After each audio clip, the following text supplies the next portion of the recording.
Messieurs Brunet, Neumann, bonjour. Bonjour Jean-Jacques. Bien, alors, Éric Brunet, Laurent Neumann, et maintenant, immense élan collectif hier, et maintenant, que faut-il faire? C'est ce matin le premier jour du reste de notre vie, si j'ose dire.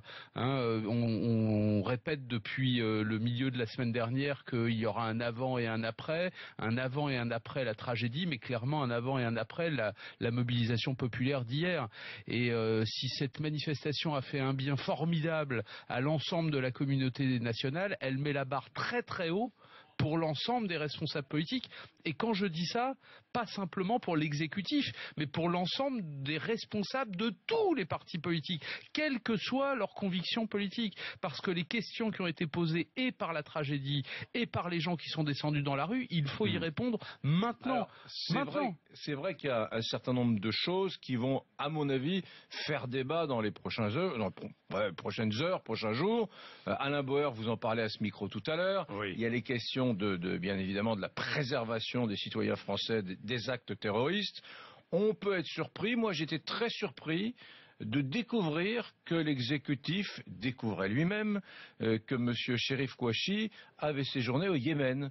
J'ai été curieux. Alors, il nous l'a dit lui-même, M. Kouachi, avant de mourir, et les Américains nous l'ont dit. Et nous, Français, nous ne savions pas apparemment. D'ailleurs, sur France 2, me semble-t-il, M. Cazeneuve, ministre de l'Intérieur, a dit, il y a 48 heures, il a dit, ah bon, eh bien, nous vérifierons cette information. Bon, alors, on peut effectivement, là, trouver ça un petit peu incongru. On a parlé de Koulibaly il y a quelques instants. Il me semble que sur ce registre, on peut peut-être être un peu plus efficient. Il y a des progrès à faire.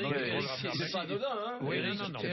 Si vous me permettez, la question que vous posez, elle est fondamentale, parce qu'elle pose la question des failles du renseignement pour ce qui s'est passé avant et pour en tirer des enseignements pour après. Mais il y a d'autres questions qui se posent. Première question, est-ce que là, puisque Manuel Valls va être à ce micro dans quelques minutes, est-ce qu'on fait une nouvelle loi rectificative du budget de la nation pour l'année qui vient pour renforcer les moyens de la police, de l'armée, etc. 14 lois antiterroristes en quelques années. Est-ce que c'est pas plus important de redonner des moyens plutôt que d'inventer un nouveau Patriot Act? Deuxième question, ça a été au menu des conversations des différents ministres de l'Intérieur qui étaient réunis hier. Qu'est-ce qu'on fait avec les frontières extérieures de Schengen? On parlait il y a quelques instants de Hayat Boumedienne, qui est partie à Madrid, qui ensuite s'est retrouvée en Turquie, dont on dit qu'elle est en Syrie. Comment, avec une telle facilité, elle a pu quitter l'espace Schengen, alors qu'on sait que c'est quelqu'un d'extrêmement recherché et d'important pour cette enquête? Mais on pourrait poser des questions. Qu'est-ce qu'on fait avec l'éducation nationale? Juste un mot là-dessus. Des dizaines, des centaines de profs, de proviseurs ont eu un mal de chien à faire respecter la minute de silence dans leur collège et leur lycée. Qu'est-ce que l'on fait? Toutes ces questions-là, elles sont fondamentales parce que ce sont les failles, les fractures de notre société. C'est une question qui est posée aux politiques. Nicolas Sarkozy, qui est sur RTL ce matin, d'ailleurs Manuel Valls lui répondra tout à l'heure, dit il est nécessaire d'entreprendre un travail en commun, majorité, opposition, pour comprendre.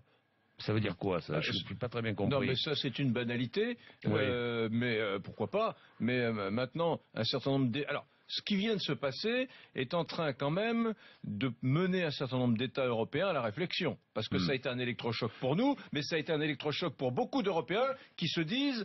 Mon Dieu, et si c'était arrivé chez nous? Donc sur la question qu'évoquait à l'instant Laurent Neumann, qui est de la mise en place d'un Schengen plus protecteur, je pense que l'idée va faire son chemin. Mais il n'y a pas une liste de terroristes, une liste commune en Europe? Non.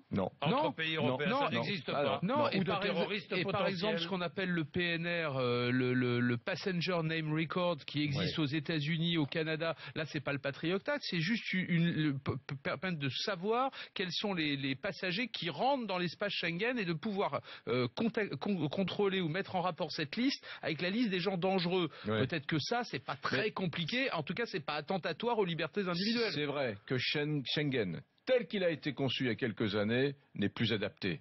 Ça, c'était une des grandes idées de Nicolas Sarkozy, le modifier, le durcir. À mon avis, ça va s'imposer dans les prochains mois comme une nécessité absolue pour l'Europe. Et d'un mot, depuis quelques heures, il y a des imams que l'on n'entendait pas et qui prennent enfin la parole et qui réclament la création en France d'une autorité théologique.